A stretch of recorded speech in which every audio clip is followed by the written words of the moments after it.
In this video tutorial, I'm going to share to you on how you can fix the avchrome.dll is missing on your Windows 11. So let's get started. Open a browser and then simply search for Visual C++ for distributable and hit enter.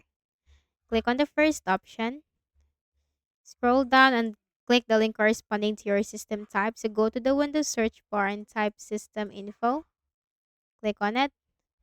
So we're 64-bit. So click the download link for that and then simply install the Visual C++ on your Windows.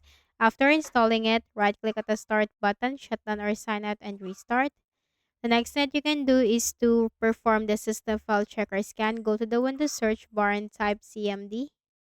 Click run as administrator on the right pane. Type sfc space /. Scan now, hit enter. The system scan will begin, so simply wait for the process to be 100% completed. Once this is 100% completed, simply type exit in the command prompt window.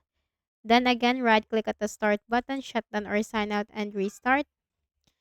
Then update your Windows, click on the start button, go to settings.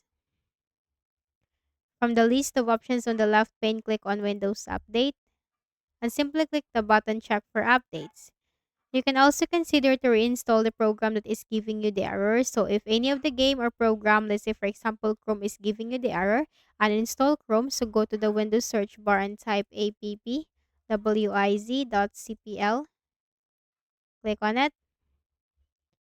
Locate the program that is giving you the error, then right click and then select uninstall and simply reinstall it into your Windows.